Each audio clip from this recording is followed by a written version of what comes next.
Hey, what's going on? It's Bill Burr. It's time for the Monday Morning Podcast for Monday, June 6th, 2016. This is like the fifth fucking time I've tried to start this thing because, I don't know. I just had an aborted landing. Well, I didn't have one. The pilot had one, and I was riding in the back, and, what are you going to do? Well, we landed safely. Some airplane didn't clear the runway. That's my fifth one that I've had. I've had 5 aborted landings, and that was my second one at LAX. First one was vehicle on a runway, and this next one, plane was still on the runway, didn't clear it or whatever, but it was a little less scary. Now that I've flown a little bit, not a lot, but a little bit, but you're still in the back and you can't see what's going on, so that's always nice. All right, so people have been asking me, they've been emailing me, they've been Twittering me, they've been Facebooking me. About what's going on with these Irish dates. Dublin, July 31st, Belfast, August 1st, and Galway, Modal, Ireland on the 2nd of August. All right, I have the pre-sale information, but for whatever reason, I'm not allowed to announce it, but I'm going to, I'll tell you when I'm going to announce it. I'm going to announce it on 6/9/16 at 4 p.m. GMT time, whatever that means. Gaelic Mountain Titaiti 2 time, all right? Why can't I just say when the fuck this shit's going to be? All right, June 10th is when they're going on sale. I'll announce the pre-sale on the 9th. Oh, fuck this. I'm going to tell you everything now. All right, 6/9/16 at 4 p.m. The pre-sale will be announced. No, right? This is why I had to re-record it. This is so fucking confusing. The pre-sale for Dublin, Ireland is going to be June 10th, my birthday, 2016, at 9 a.m. Gaelic Mountain Time. All right? And then the regular on sale is going to be June 13th, 9 a.m. GMT time, whatever the fuck that means. All right? And Belfast is going to be about 5 days later. And so's Galway, Modal. Ireland will be that'll be June 15th. So that's the deal, all right? And I'll let you guys know. I'll tweet about it. I'll do all that shit so nobody gets fucked out of anything. Also, there's been a second show added in London, England, for August 6, 2016. We'll have a link up there for that and all that shit. All right, there you go. I got all the business stuff out of the way. And also, go to allthingscomedy.com. If you're sick of listening to me, we got a bunch of other talented people out there that you can listen to. And with that, let's get into the podcast. Oh, did I travel around? Sciatica. It's still acting up. I'm going to every fucking witch doctor out here at this point. I don't give a shit. Some woman was talking to me, was saying how she got sciatica when she was pregnant. And I was just like, you calling me fat? And she laughed. She's like, no. She goes, I just got it. And she went someplace. And she goes, they just kind of lightly just wisped on my backside. I thought they were really going to knead in there. They just kind of lightly. I was like, what the? Nobody's fucking putting leaves on my butt cheeks. I'm going to go to everybody else first before that. But I got to tell you, something happens with the air pressure when I'm on a plane. The back of my leg, it feels like my hamstring's going to snap. So I got to keep standing up, doing my Vietnamese gambler fucking squat. And I don't know, trying to stretch out the psoas muscle. I'm doing everything I can to try to keep this thing at bay because I don't fucking have the time to take care of it. I just don't. I'm too fucking busy here with writing this filthy, wonderful cartoon, which I'm having a great time doing. Up to episode 6 this week, people. Up to episode 6. Writing as far as that aspect of it. I literally sound like the fucking Rain Man. All right, let me take you through my trip here. All right? I had some fucking guy, he was in his early 60s, give me this fucking look like he was going to punch me in the face to the point I had to say something to him. And I know you guys are thinking Bill, what the fuck? You're talking shit to a guy 63. Well, I'm going to be 48 this week. So, when I was 15, he was 30. So it's not that bad. We're pretty close, right? When I was 10, he was 25, right? You think he wouldn't have picked on me back then? This is what happened, right? So I go down to the airport, right? I got bumped up the business. So I get to go into the lounge, right? I get to go in and fucking pour myself some cornflakes or whatever. So I go into the lounge, and there's this fucking guy, right? He just, I don't know. I got on the elevator, and he was there, and he was kind of in my space, but he was a little oblivious or whatever, right? Fucking horseshoe level bald, and he dyes the sides, which is always hysterical to me. Like, dude, why are you still dyeing that? You think that makes you look younger?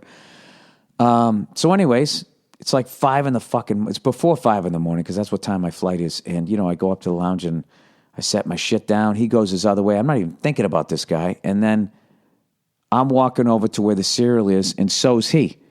All right? Like 2 planes about to land, on the same runway. I'm in front of him. I have priority. So I walk over there, and then I feel him standing too close to me. And when I finish, I just did a couple of turns, the fucking cereal thing, couple turns of the knob, and it goes into the bowl, and then I pour some milk in it. It probably took me less than 15 seconds to do that. And when I turned around, because I just felt him, I would have turned the other way, but I felt him on my left shoulder. I turned and looked at him, and he was glaring at me, showing me all of his bottom teeth. He's like, except he wasn't making that noise. But, the face you make when you, that's what he was looking at me. Just glaring at me. So what the fuck did I say to him? I just looked at him. I was like, I remember I said, are you all right? That's what I said. Are you all right? And then he didn't say anything. And then I felt bad, like, oh man, was he like one of those old guys? Remember I did that bit, the old man face? Is that the beginning of the old man face? You start glaring at first, and then you gradually get more scared. I have no idea, right? It's like those old people know they're going to hell.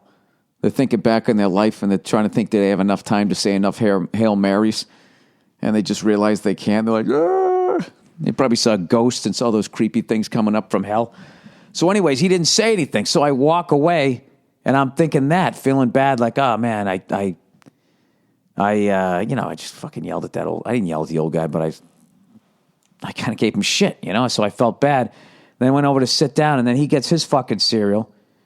And at this point, I'm like fucking 20 yards away from this guy sitting down, and he fucking turns around, and as he's walking over to his wife, he looks at me and goes, and shakes his fucking head up. So he was glaring at me. So later, I go to get up to get a fucking apple, and I knew he was going to be looking at him, and I looked right over at him. And I can't remember what the fuck I did. And then I was like, really, Billy, are you really doing this? Neither one of you is going to fight. You're both too fucking old to fight. And that's how my trip started. So I should have known that it was going to be a weird travel experience. Ended up getting into Syracuse. That's where I was going the first night. And we played this minor league hockey arena.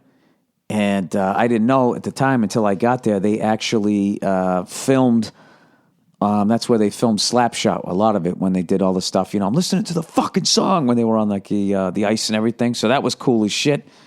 The next night, we did another one of those small hockey arenas. And that one, they told me that was the place Elvis was supposed to perform at.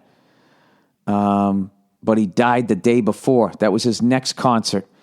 And so they still have all these Elvis tickets, and they actually gave me this little frame thing of a couple of Elvis tickets, and then the date that I played there was really fucking cool.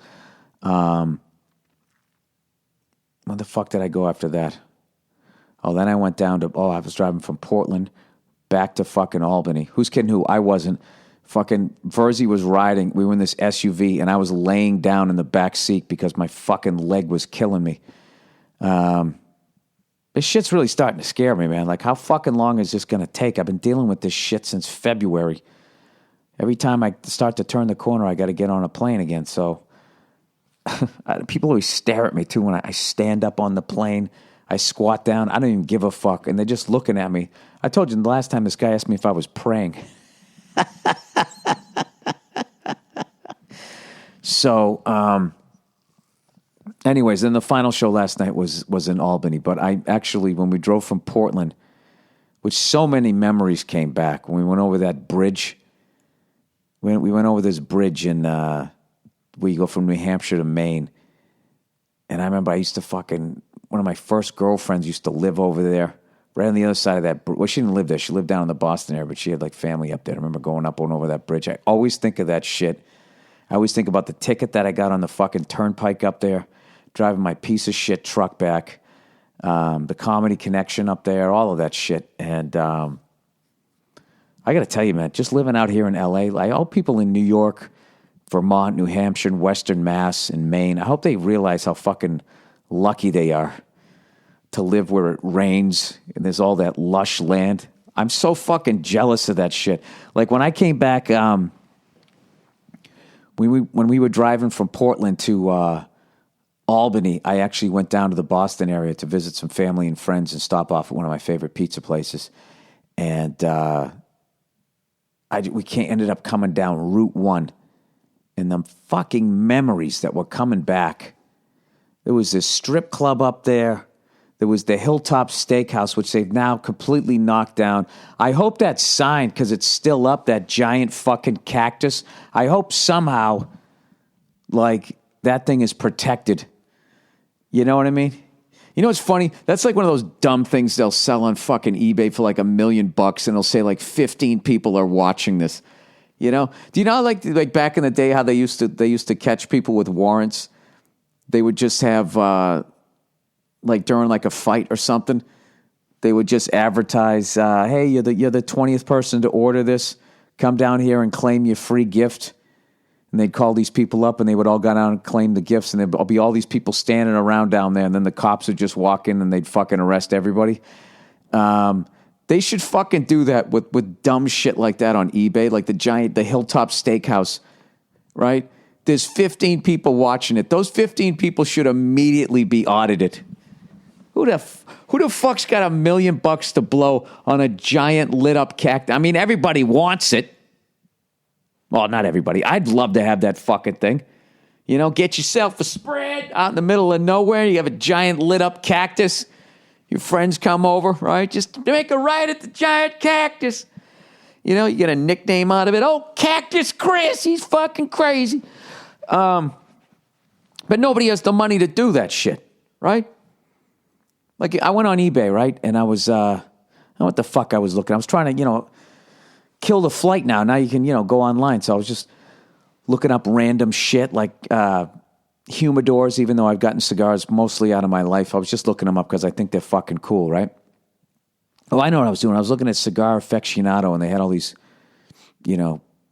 cool places where you can smoke a cigar. They let you know in different cities, like places to smoke and shit, right? Like I already found a cool place in London, possibly to smoke. We'll see. And that is if I smoke there. I don't know. We'll figure it out. Anyways, and that just got me thinking about cigar smoking and all that type of shit. So I went on eBay, and a lot of the shit that comes along with cigar smoking is pretty fucking cool. A lot of the lighters, a lot of the ashtrays and the humidors, and I like looking at that stuff, especially if they're vintage or old. So I look up vintage humidor. I'm sure it's still there, and there's this fucking, I think it's Sitting Bull. It's this bust of Sitting Bull. All right?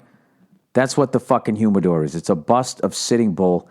And what's really fucking, weird is to put your cigars in it, you basically take off the scalp, which I thought was a little fucking tacky. But granted, it's old. That was considered like totally fine back in the day, right? So anyways, this fucking thing is going for $1.5 million. And it says like there's like 20 people watching. I'm looking it up right now. eBay.com. All right. Okay, vintage humidor. Boom. All right, what do you got? Oh, fuck. Where the hell is it? Come on. Oh, there it is, right there. Sitting Bull Cigar Store, Indian statue, antique, American folk art, vintage tobacco. You know what's funny? From the side, it actually looks cool. From straight on, it just looks like, I don't know. It's kind of looking off. It kind of looks sad. And then I don't understand why. This thing is $1.5 million. There's 61 people watching this. 61 people have $1.5 million to spend on a fucking humidor. I don't know. Like, that's the type of shit right there. Like, if I was fucking dodging taxes and all that type of shit, you don't go out and do this on the internet, right? I don't know. That's like whenever you ever watch those Meekum car auctions? You know, when somebody spends $500,000 on a fucking Mustang? I mean, you're either evading taxes or you're a wife beater. One or the other. Okay?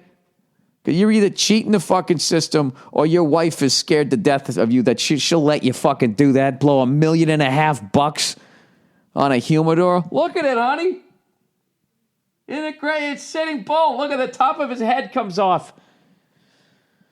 Like after a fucking autopsy. Anyways. So, I can't remember what the hell I was talking about here. Oh, so we end up having this great... Anytime I work with Verzi, we have a great fucking time. When we were up in Portland, after the show, we had a great time working the Elvis venue there.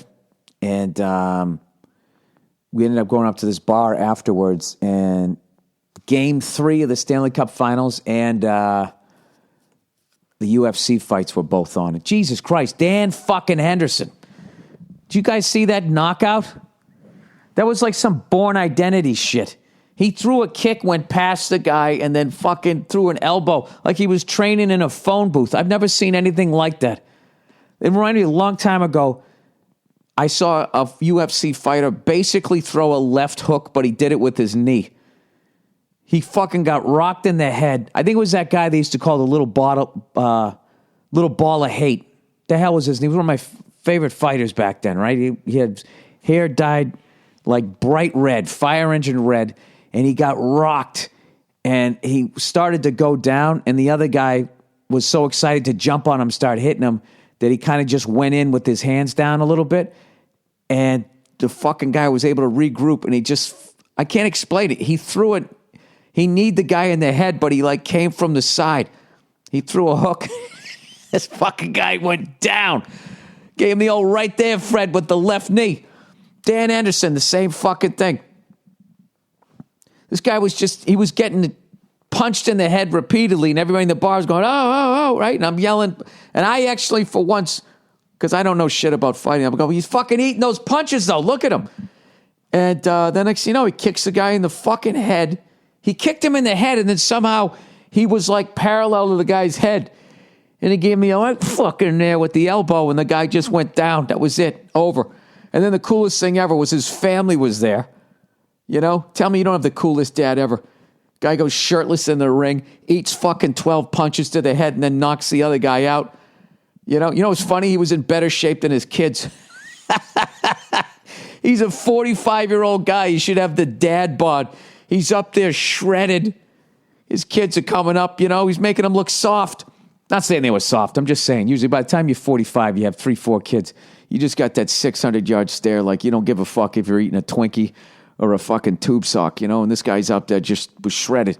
So once again, the UFC, completely worth the fucking money. Be paid to get in. I missed all the other fights. Oh, no, I saw the championship one with a guy there that I've been watching ever since he was on The Ultimate Fighter. The guy from Manchester, England. I got to get his name here. God damn it. I realized when he won, I've been saying his last name wrong forever. UFC champ, Manchester. Here we go. What's his name? Michael Bisping. I always thought it was Bisbane. Michael Bisping. He fucking won. That was another great one. What a night. And then as we're watching that, simultaneously, they're watching, I guess I was probably the only one really watching it, but I was watching the Penguins San Jose, and I'm looking at this shit going like, holy fuck. It's 2-1. They're carrying the play, and all of a sudden they get a high stick. I think it was a 4-minute power play. They seem like they were on the power play for fucking ever. Long story short, they're up 2-1 in the game, and it was like they killed off like all fucking 20 minutes of this penalty. It seemed like a 20-minute penalty, right? They killed this fucking thing off. There's like 2 seconds left. And all I'm thinking in my head is if they kill off this penalty, they're going to win this game and they're going to win the cup. This is the fucking series, and it's over. 3, 2, score! Out of nowhere. I don't know if it was tipped or whatever. After San Jose's goalie made this one of the sickest, he fucking like saved it with like the inside of his forearm, a few minutes earlier. Then he let that one go in. Little bit of a floater. And now it's 2-1, right? And I don't give a fuck either way. My team's out of it. And then my surrogate team is also out of it. All I know is that means that there's going to be at least one more game of hockey, right? As far as rather than just going 4 games, it'll go 5, right? So we at least got 2 more games, which is good for me. Because when the NHL and the NBA seasons end, I have like a sort of sports panic attack because I haven't been watching baseball. I don't know what the fuck's going on in baseball, but all I know, it's like the middle of the season, Well, here's a rubber game, just a ball outside. You're going to see that slider a lot this afternoon, after you just went from like watching people win championships and playing at that level. That's why the NFL is the shit as far as like, it can actually compete with October baseball because you figure that the middle of the NFL season would be boring. Like most sports, the middle of the season is boring when you're playing like 80 to 162 games, but NFL only plays 16 games. Every game means so fucking much, Plus, Tom Brady ought to be coming back from his nice rest. A nice rest, relaxed, pissed off Tom Brady coming back to light you up again. You guys can look under the rocks and try to figure out what he's doing. Someday you will admit that he fucking was, the guy was just the shit. And then the saddest thing, obviously, of the weekend was the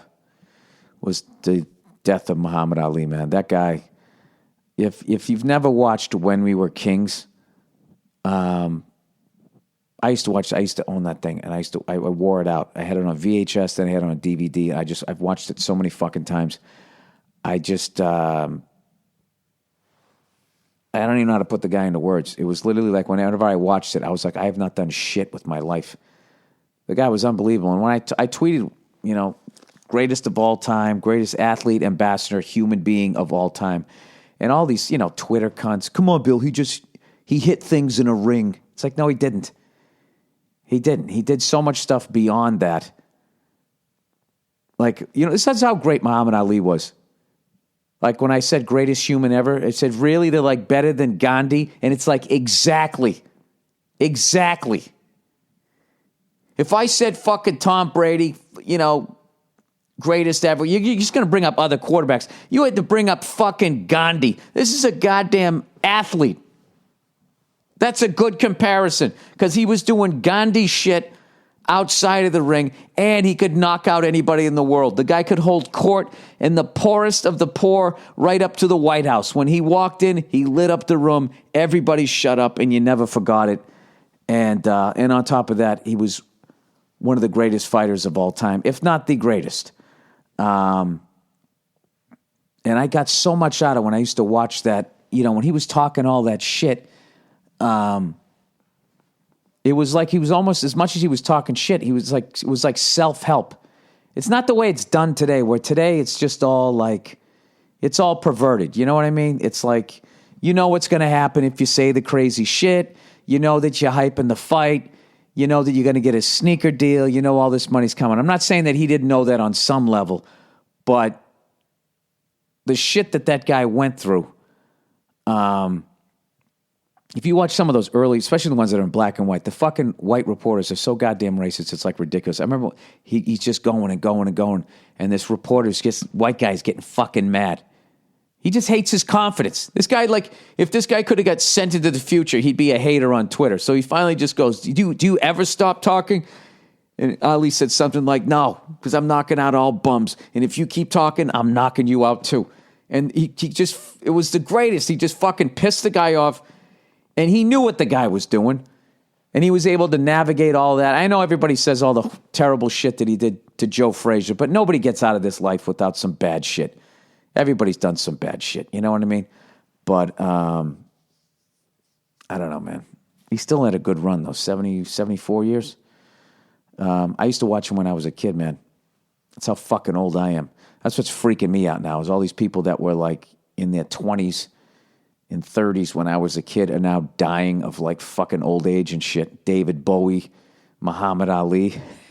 That's fucking freaking me out. You know what I mean? Maybe that's why that guy at the little cereal thing in the fucking at the airport was giving me that look, because he knows he's going soon. You know, everybody he knew is probably all dead, right? And he's thinking, I only got so much time left to get cereal. You know? I was also thinking the fact that he felt so fucking like the complete lack of patience that he had. And I don't have patience. The fact that he couldn't wait 2 seconds for me to get some fucking Cheerios. I was also thinking, like, that's probably why he's in this lounge. This guy just fucking doesn't take no for an answer. He's a lunatic. I don't know. That's kind of fucking depressing shit that I'll be talking about death. Because I got to tell you, though, man, like, the amount of fucking people that have died in the last goddamn year, that I am old enough to have been a teenager and seen them in their fucking prime.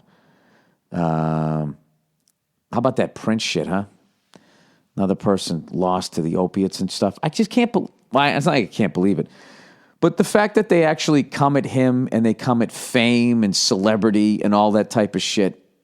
Like, people are fucking dying. Regular people are dying because of that drug. However the fuck you say it, fentanyl or whatever the hell it is.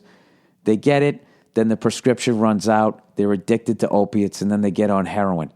And the fact that they don't talk about the pharmaceutical companies at all is because that's like $150 fucking zillion business, and they give money to the politicians and they advertise on TV. So they make like Prince out to be like this this famous guy that, you know, nobody could say no to. I mean, I might be wrong on this, but I know he had at least one hip replacement, if not two. And if you ever watch the guy never took a show off. He was all over the fucking stage. I imagine he was in pain, and that's how that shit started, was basically him pouring his heart out on stage, giving everybody 100%. He wore out his fucking hips. James Brown did the same thing. He had to get new hips. Fortunately, by the time Prince got the operation, hopefully they were further along.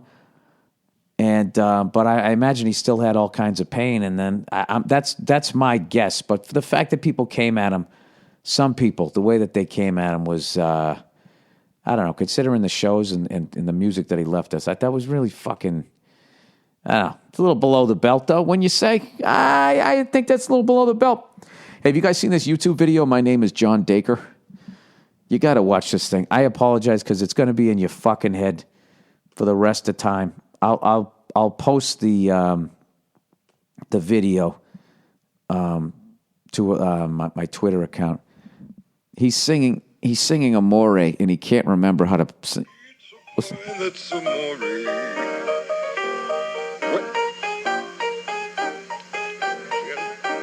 It's Amore. Bells will ring, ting-a-ling-ling, ting-a-ling-ling, and the bell ring, Amore. I can't stop watching this guy. This guy, I swear to God, I think it's his first TV gig. Somebody was sick, I think they say at the beginning, so this guy fills in, and if you look at him, he's literally having an out-of-body experience. So it's so funny to me because I can relate to this person, because the first time I did stand-up, I felt like I was watching myself. I fucked everything up. And this guy, just the way he says his name, it's almost just... He says, like, my name is John Dacre. It's like he was outside. I think that might be my favorite part of the video is when this fucking guy just, the way he says his own name. He didn't say, my name's John Dacre. He goes, my name's John Dacre. I did it right the first time, and I just fucked it up. You got to hear this. You got to hear this fucking guy. He says he's singing all these Jesus songs. Hang on.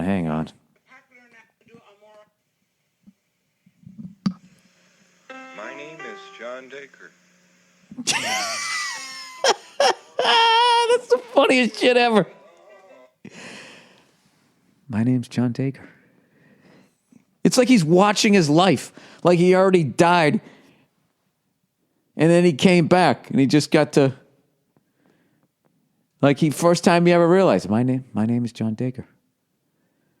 That's my fucking name, and this is my life, and I'm on TV, and I'm going to sing this song. This is what I did with my life. And you look at the guy, fucking poor bastard. Anyways, it's Daker. If you're just listening now and you want to fucking watch it at work. Oh my God, listen to him sing Hallelujah. Hallelujah. Sons of men and angels say hallelujah. To your voice in triumph high. Hallelujah. Fucking guy. Oh, damn it for the grace of God. This fucking guy would be the most interesting interview ever. Just like, he's one of the most fascinating people I've ever seen. Like, what is going on in between those fucking ears right now? I think if you could make a show about his fucking thoughts, you know, all these fucking movies. Oh, they show the movie, but it's done in reverse, and then they try to fucking flip you out. Nothing Pink Floyd could ever fucking write can match what's going on in this guy's head. Highly recommended. All right, let's read some a little bit of advertising here. Bells will ring, ring-a-ding-a-ding, that's amore. Where the fuck is the goddamn... My name is John Dacre. All right. Oh, me undies, no more sweaty taint. Boo-doo-doo-doo. Me undies, they're so dry you're gonna faint. And fall into a puddle, dick fucking first, but don't fucking worry, your underwear will absorb it. Just like one of those Pamper commercials, throw it into the ocean. Oh yeah, and kill a bunch of fucking dolphins. All right, me undies, everybody. Whether you're wearing a suit or sweats, you spend almost 24 hours a day in your underwear. But instead of making a statement like Superman's tights under his everyday clothes, your underwear is probably boring. MeUndies is here to change that. Every pair of MeUndies is made from sustainably sourced modal. I'm going to keep saying this until you tell me which one to accent. Right? It's like a one-syllable word like bike. You know, bicycle. It's on the sick, right? Or is it on the buy? I don't fucking know. Anyways, every pair of MeUndies is made from sustainably sourced modal. Hallelujah. A fabric that's twice as soft as cotton. I'll tell you right now, John Draker didn't have on MeUndies. Even if he did, not even modal could fucking absorb the sweat pouring down his fucking balls.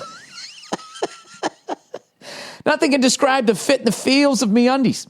Feel of MeUndies. But once you try them on, you'll understand why they're called the world's most comfortable underwear. Please, there's somebody in the Illuminati who probably has boxers made out of an endangered species, right? Baby seal, fucking briefs. And if you don't love your first pair of MeUndies, they're free. No questions asked. MeUndies has dozens of styles and limited edition prints to help you make a statement with your underwear. Some freak's going to collect those. Whether anyone sees them or not, remember, Superman. Shipping is free in the U.S. and Canada, and you can save up to $8 a pair with MeUndies, with the MeUndies subscription plan. Get the subscription plan or a single pair.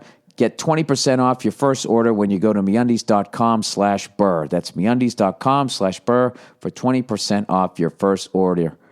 MeUndies.com/Burr. All right. Dollar Shave Club over there. People, Dollar Shave Club really appreciates you buying all their shit. I don't read this stuff when they say I. DollarShaveClub.com delivers amazing razors right to your goddamn door for a third of the price of what the greedy razor corporations charge. That means when you join Dollar Shave Club, you can afford to shave with a fresh blade anytime you want, which feels fantastic. You can get a first-class shave whenever you use the executive blade, and that's without even hurting your wallet. And when you use the executive with their Dr. Carvey's Easy Shave Butter. Dr. Carvey's Shave Butter. Carver's Shave Butter. The blade gently glides across your face for the smoothest shave ever. Shave butter isn't your average shave foam. Cream? Yeah, shave cream. It's a unique conditioning formula with high-quality natural ingredients, leaving your skin unbelievably soft and smooth. Now is a great time to join Dollar Shave Club. New members who buy a tube of shave butter get a month of the executive razor for free. Take advantage of this special offer today. It's available by going to dollarshaveclub.com/Burr. That's dollarshaveclub.com/Burr. Oh, here's another one. LegalZoom, everyone. Yeah, let's get these out of the way. All right, LegalZoom. Attention to detail is critical when you own a business. That's why you should use LegalZoom. They can take care of the legal details so you can focus on growing your business. You already know LegalZoom is a great way to start your business. They've helped over 1 million people get set up the right way. Not the wrong way, the right way. There's more to running your business than getting started. Supplier and customer contracts come with the territory, and if you need to hire help, each state has its own employment laws. What a pain in the ass there. Don't spend valuable time researching the laws and reading small print. Let LegalZoom handle that part. They have a network of independent attorneys licensed in 48 states who know your local laws and regulations. They'll provide the legal answers for your day-to-day questions. The best part is you don't pay by the hour since LegalZoom isn't a law firm. Instead, you pay a low monthly fee and know exactly what you're getting up front. So go to LegalZoom.com today and spend your time growing your business instead of worrying about legal details. Use BURR, Burr, in the box at checkout to save even more at LegalZoom.com. I don't get why they say, well, we're not a law firm, but we're going to give legal advice. And we're not going to charge for by the hour like lawyers do, but we have a team of lawyers. I don't know. Fucking zigzagging all over the track there. All right, Stamps.com. Trips to the post office have become second nature to you. They seem easy because you've been doing your mailing and shipping that way for so long. But think about all the hassles, man. Dropping what you're doing, driving there, finding parking, getting stared at the cereal place by some weirdo with dyed hair despite the fact that he's bald. There's a much better way. Stamps.com. Stamps.com is the easy and convenient way to get postage right from your desk, buy and print official U.S. postage using your own computer and printer. With Stamps.com, there's no guesswork. They make it easy to get the exact postage for any letter, any package, any class of mail, the instant you need it. No expensive postage meters to lease and no more trips to the post office. You got to try it. I use Stamps.com to send out all my posters whenever I'm whoring myself out after shows. Sign up for Stamps.com and use my last name, Burr, for this special offer, 4-week trial plus $110 bonus offer that includes postage and a digital scale. So don't wait. Go to Stamps.com before you do anything else. Your baby's going to cry. Don't worry about it. Just go on to Stamps.com. Click on the microphone at the top of the homepage and type in Burr. That's Stamps.com. Enter Burr. All right. Got it out of the fucking way. Here we go. Let's get back to the podcast. All right. Let's read some of the letters for this week.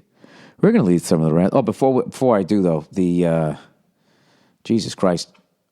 Poor Jason Lawhead, man. After game one, he's a Cleveland guy. After game one, I can't even say game one. After the first fucking quarter, this guy was sending me texts. He had like his head in the oven. I'm like, Jesus Christ, dude, nobody fucking throws in the towel the way you did.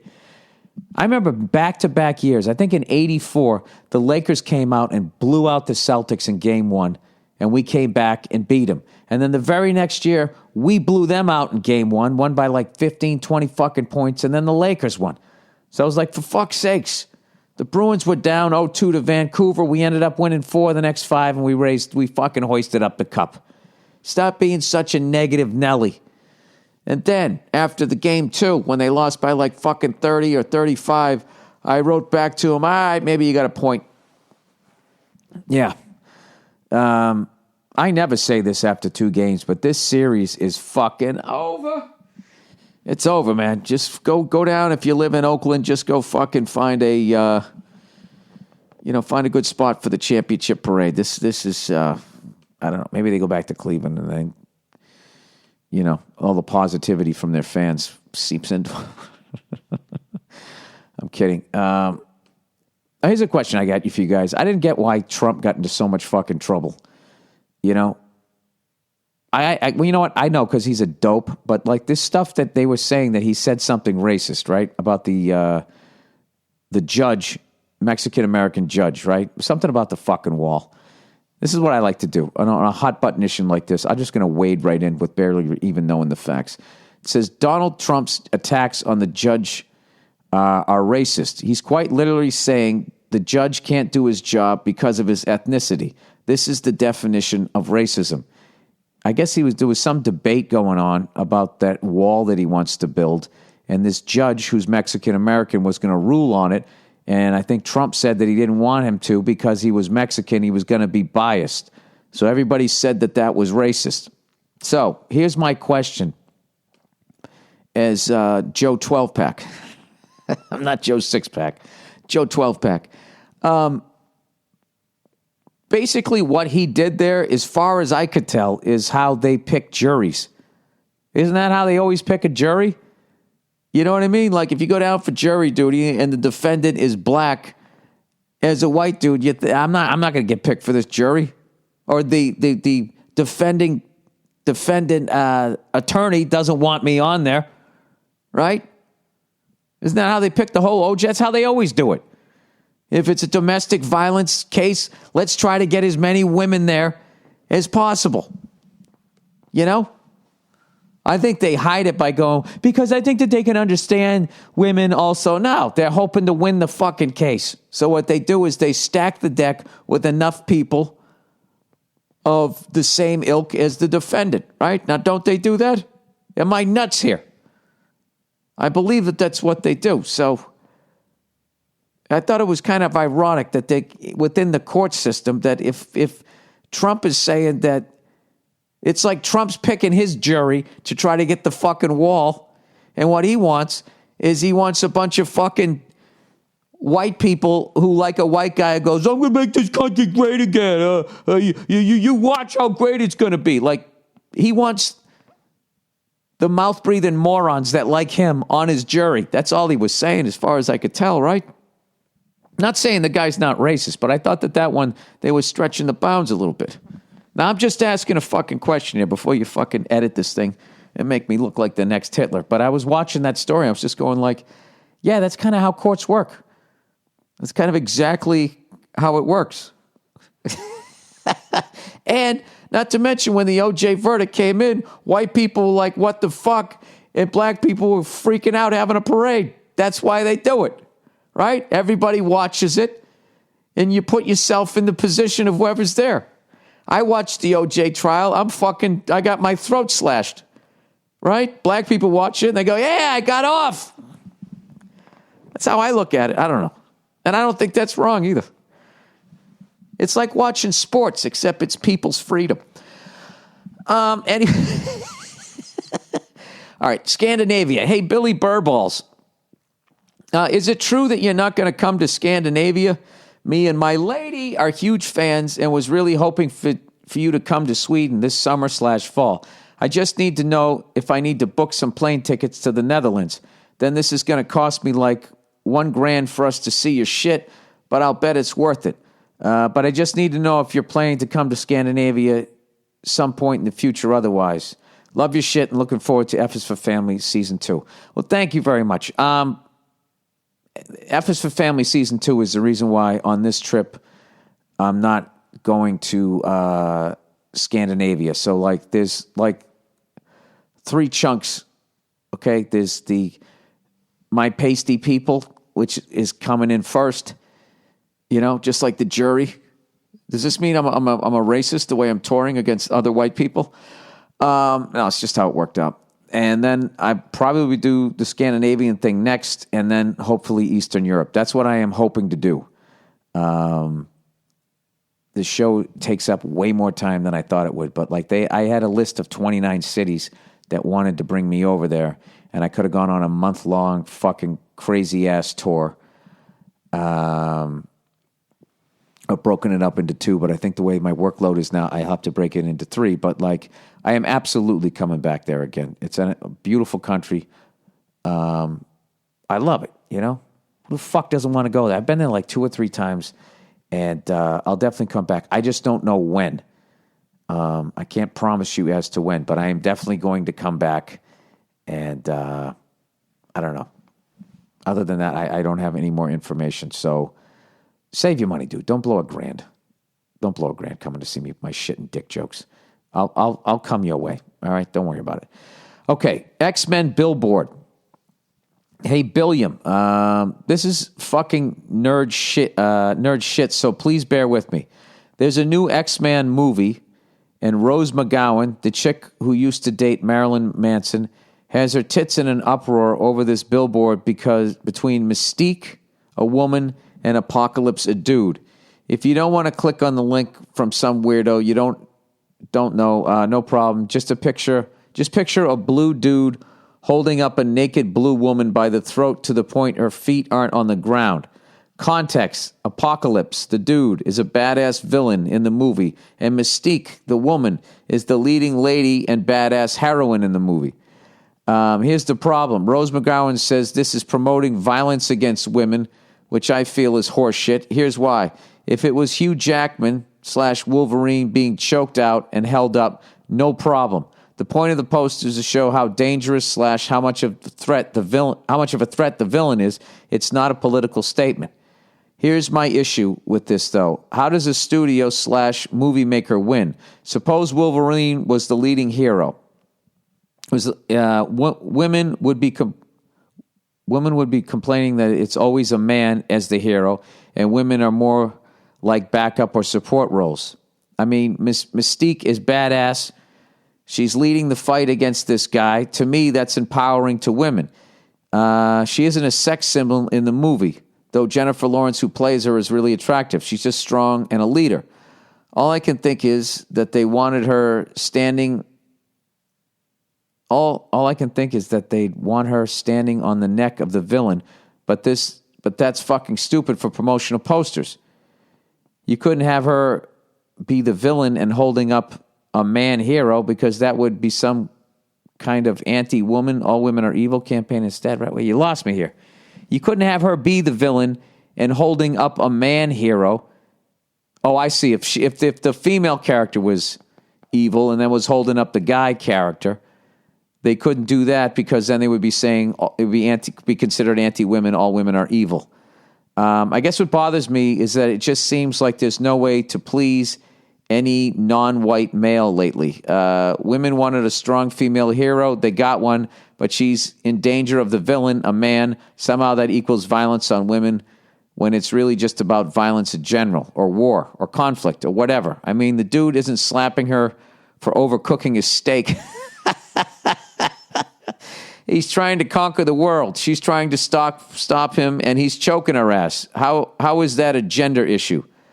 All right. Let me see if I can find the picture of this here. I did look at it. Library. No, that's not I always click on the wrong one. Yeah, I actually, when I heard it, I thought it was bullshit. But then I saw the poster. The movie, the clip that I saw, I don't see her feet dangling off of it. I see why they did that. I understand why that they did it that way. What happens is what I'm learning is when you're writing something, you're so fucking focused on is the story tracking from point A to point B to point C, and we land this thing without crashing into the fucking ocean. That they wouldn't think that anybody, might have a problem with that. I understand. This is actually one of those ones, I get why they don't want to see that. But in defense of you, how about this? If the guy character, the fucking Apollo guy, whatever his fucking name is, was Apocalypse. Such dumb names. Apocalypse, Mystique. These all sound like bad cologne.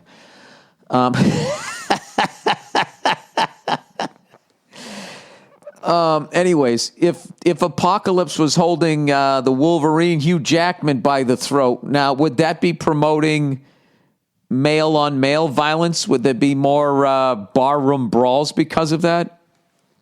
I honestly don't think it promotes violence. I think, the level stupid that you'd have to be to look at Apocalypse holding a woman by her throat and to say, oh, I guess it's okay to hit women. Now I'm going to start hitting women. If you were that fucking stupid, by the time you got to, unless she was riding in the car, let's say you're driving home and now you're going to fucking choke her because you saw this apocalypse guy choking fucking Mystique, right? You'd also see another 1,000 signs on the way home, and next thing you know, I don't know, you'd be in a car dealership buying something or getting a fucking McDonald's sandwich. I think you would forget if you were that, like, if your brain was like that influenced. But having said that, looking at the poster, I understand why they were just like, that's not the greatest image. You could have another image up there. Yeah, I don't have a problem with them changing it, but I definitely understand your points on that thing. But I don't fucking know. It's just the time that we're living in. Everybody gets offended. Everybody doesn't get offended. A small group of people gets offended, and the news covers it. Because what are they going to talk about? The fucking how the drug companies in a roundabout way killed Prince. I mean, what are they going to talk about? Are they going to talk about fracking and people, them fucking up the water supply? Then there's too much money involved in that, okay? But, if you got a group of fucking soccer moms upset about a fucking blue woman getting held up by a guy who appears to be made out of stone in a movie, that's going to make it. That's going to make it. You do a Caitlyn Jenner joke in a fucking strip mall, yeah, that's going to get on the fucking news. But real shit that matters? No, that's not going to happen, That's not going to... Well, no. Why would you do that? That's just another one of those back burner stories that they just stick on the front burner all the fucking time. Like I'm not saying like, violence against women isn't a major issue, but I'm just saying like people aren't as simplistic as that. Like they don't fucking look at something and like, I don't know, as a kid, like the amount of violence that I watched when I was growing up, you know what I mean? All the fucking shows that I've watched, I've yet to chase somebody down an alley, pull them off a fence, chain link fence, beat them up, or even slide over the hood of a car. I saw all those images when I was growing up. I used to pretend and play war and all that shit. I never fucking killed anybody. I've never hit a woman. I never did any of that. I think what it is what really makes you do shit like that is horrific fucking parents. I think that's what it is. And now they're trying to blame the signs. The sign that's going to be up for all of fucking 2 weeks when this movie's out, as opposed to your dad and mom and their relationship that you grow up for the first 18 years of your life fucking watching. But, you can't blame those people because those people buy things on the channel. You know what I mean? So you always give them a pass, and then you rub their balls and you call them Joe Sixpack and fucking the true heroes. They're always rubbing their balls like they give a fuck about them. They don't. They just want their money. You know what I mean? That's why corporations act like all of these non-crises are absolute crises, because they don't want to lose a fucking dime. So if anybody bitches, anybody moans, anybody complains, they fucking cave in. And then a lot of these groups are aware of that. And when they get to get a corporation to cave, it gives them like it's almost like a video game. It gives them more life. And they're taken more seriously. So it's a giant fucking game. At the end of the day, it's two people that don't fucking exist. But I don't know. There's a look on her face. She doesn't look badass there. It makes me feel bad for her, and I want to help her. So maybe what they should have done, she should have had a more fucking Ronda Rousey look on her face. And maybe was pulling back on his fucking, are those cornrows? What the fuck does he have? Or is that wavy hair? I don't even know what this guy's made out of. His fucking claymation hair. She should be like, maybe gouging his eyes a little bit. I don't know. I was kidding who, they'd still fucking complain. If you really want to get him going, just have that picture right there, that image. No, I'm not even going to tell you to do that.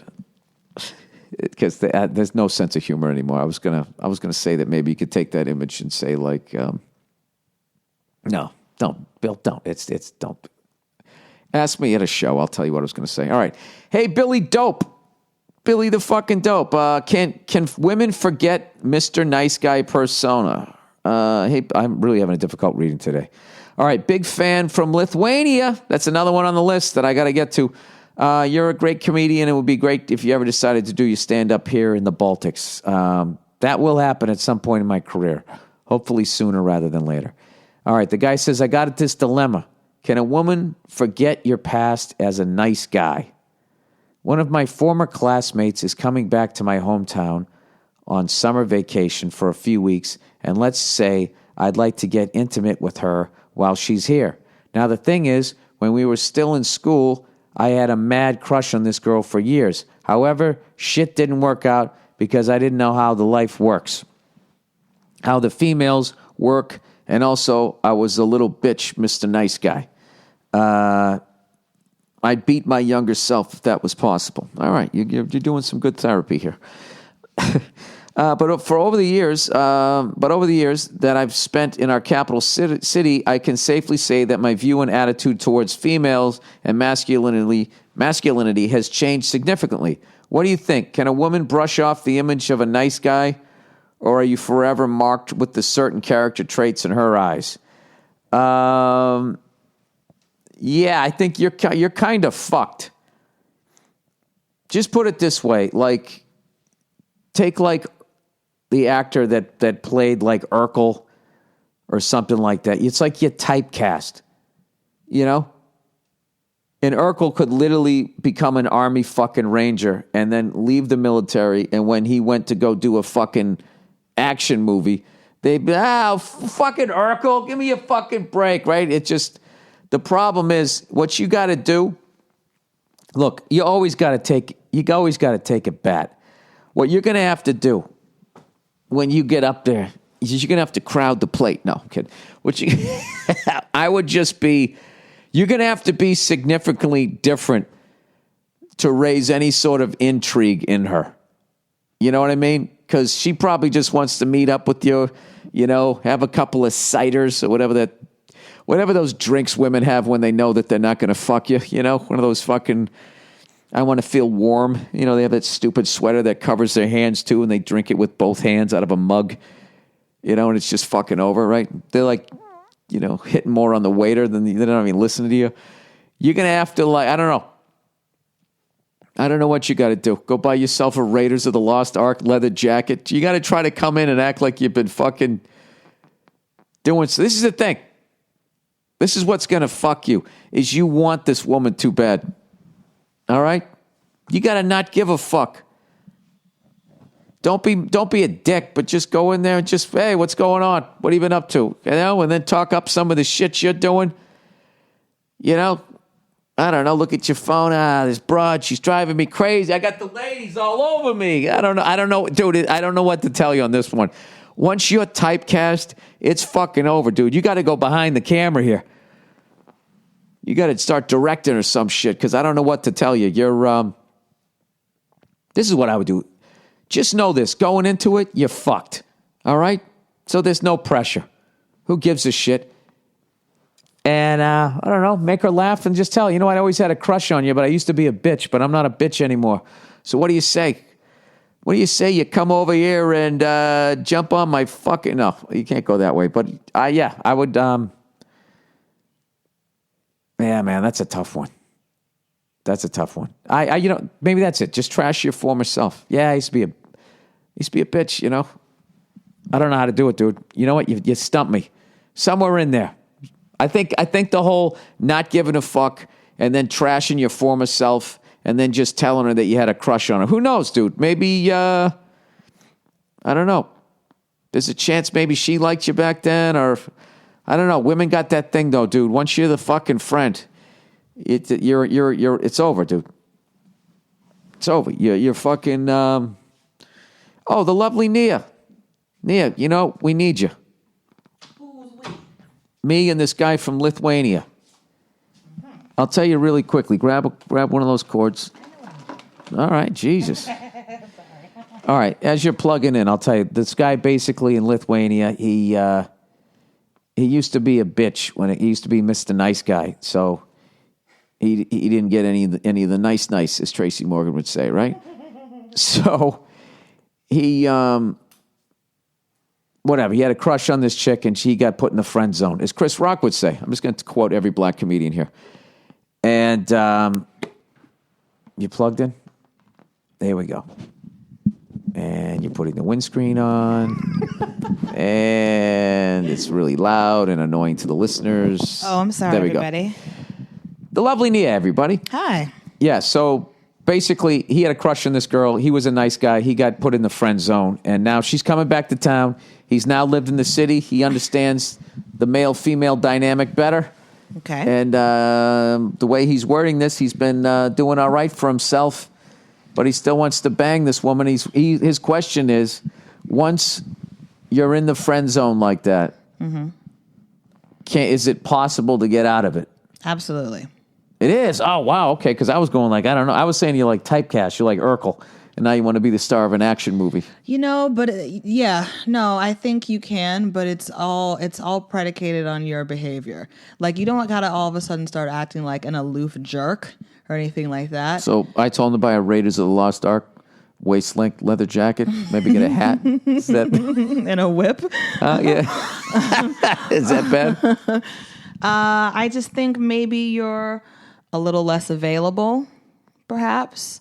It can be a thing where she'll come to town and be like, "Oh my God, let's go here and and I want to do this and oh yeah, definitely. Well, let me know when you're around. Yeah, maybe we can grab a drink or something.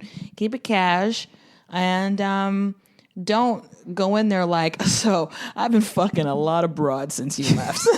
Not like that, but just as she's talking about her life. You talk about your life. Yeah, I've been seeing some girls here and there. I don't know, nothing too serious, but I've been having my fun. But anyway, what's going on with you? You look good. Like that. Like Nia. Bam. That was good.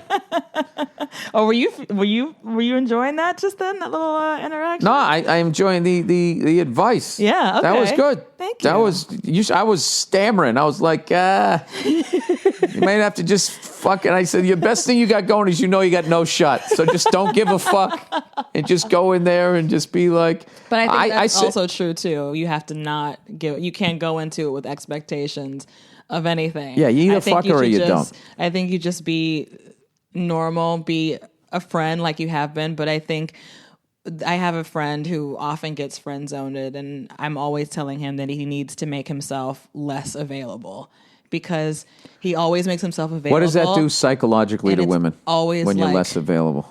Because I have my theory, and I know it'll be considered sexist, so I'll listen to yours instead. I think it's the same with men and women. If you're less available, like the people want you more.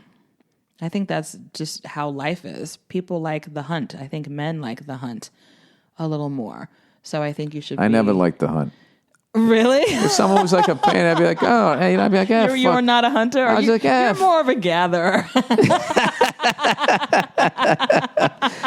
No, I was just more like, I hated when women played hard to get. It was it got so boring so fucking fast. I was just like, I'll just go rub one out. And then I'll go watch a game. And then, something, then you're not worth the fucking trouble. Right. You know what I mean? Mm-hmm. I just always found that because I remember when I would just start to walk away and then these girls would be like, no, you're supposed to blah, blah, blah, blah. I was like, yeah. I didn't get the script. Am I in like some fucking awful play right now? Right. I walked away from a lot. My number could have been so much higher. I should have chased. I didn't chase. I just tapped out. I'd be like, all right, yeah, if you don't want to, I understand. I wouldn't fuck me either.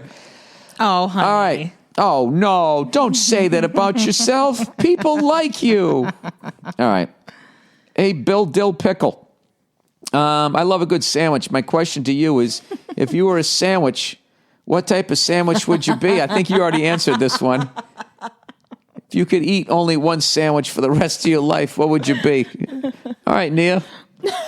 Remind the listeners what kind of sandwich you think I am. I once compared you to a grilled cheese sandwich. But the thing about you said you were about as exotic as a grilled cheese sandwich.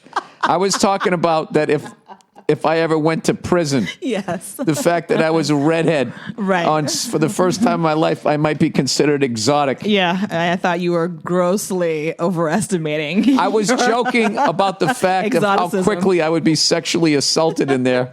And you had to remind me that I'm a plain Jane.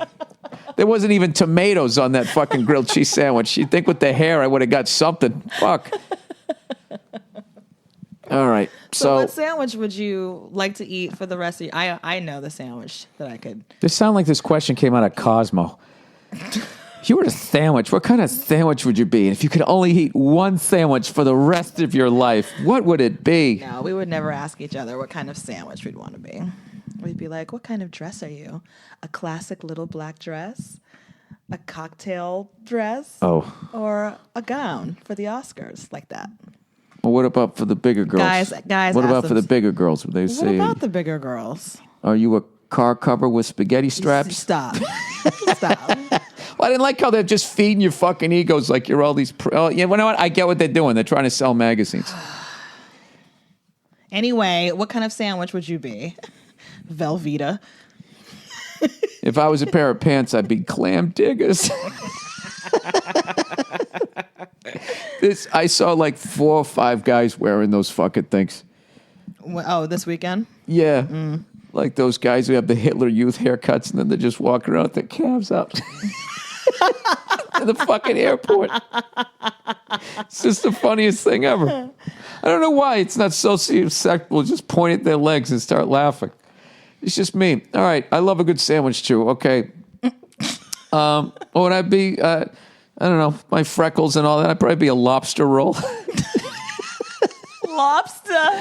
Yeah, or a crab roll. No, you're looking all fucking white with red blotches. In a day-old bun. That'd be my sciatic nerve problem. I'm a mess.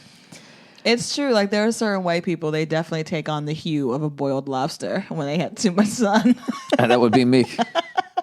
If you... Okay. You'd be a turkey sandwich because you like turkey sandwiches. Yeah, but that's not me. You're not... No, turkey sandwich, you know...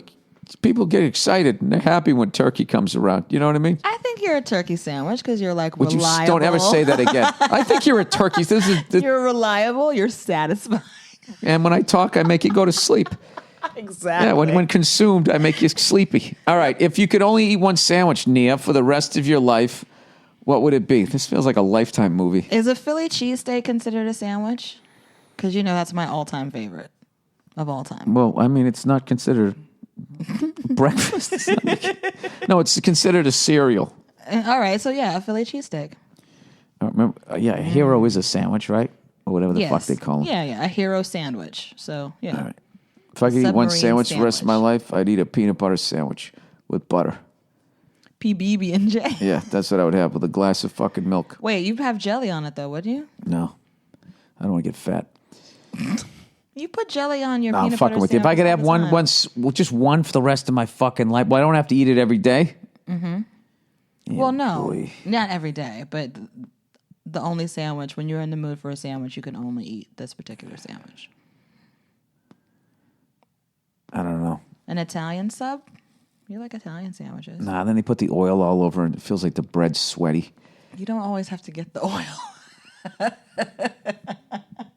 I don't know what I'd have. I don't know what I would fucking have. It's just too much. You know what? I guess if I wouldn't die of a heart attack, I'd have a roast beef sandwich. There you go.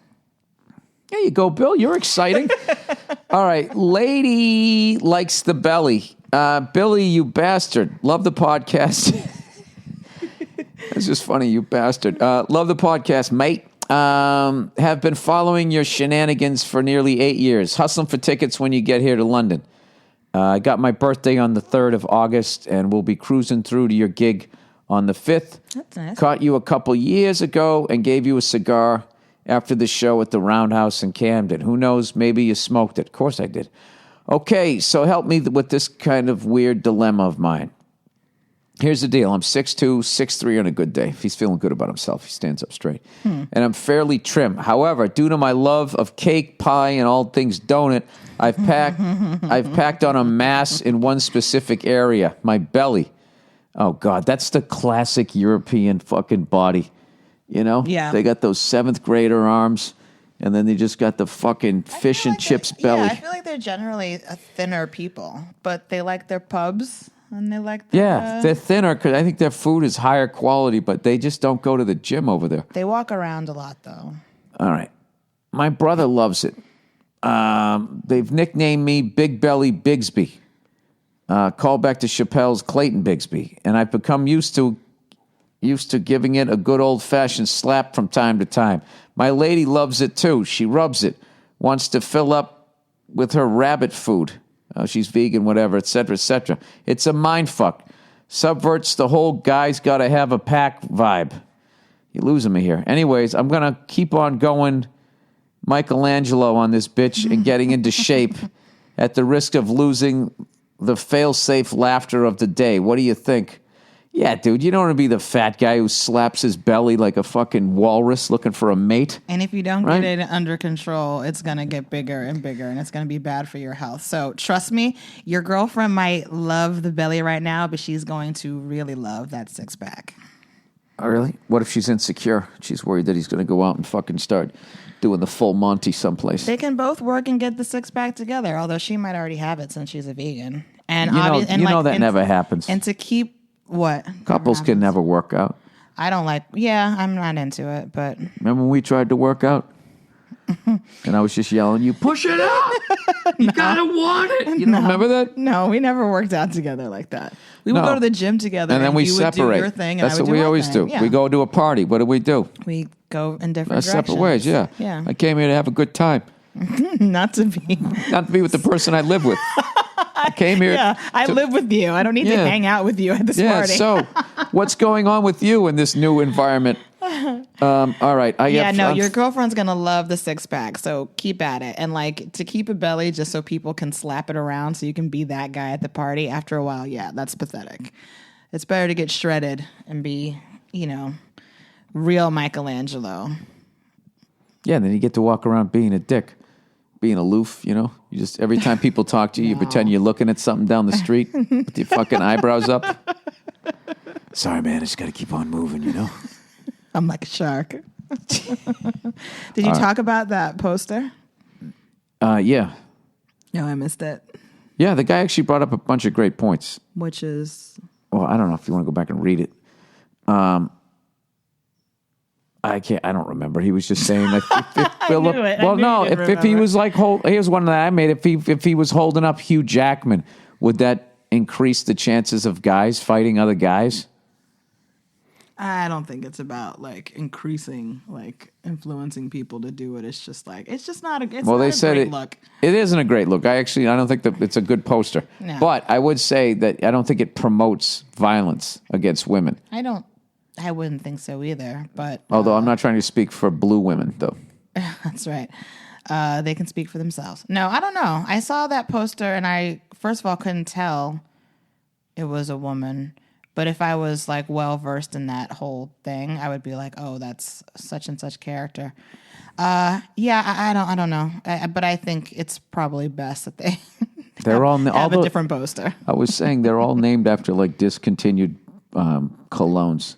Like what? Mystique, Apocalypse. It just sounds like it's like whoever came up with Zima then tried to get into cologne and it all fucking bombed. Right? Listen, I unfortunately got to stop the podcast because I got to go to work. Bum, bum, bum, all right. Thank you guys for listening. And I'll let you guys know about those pre-sales for the upcoming dates in Ireland.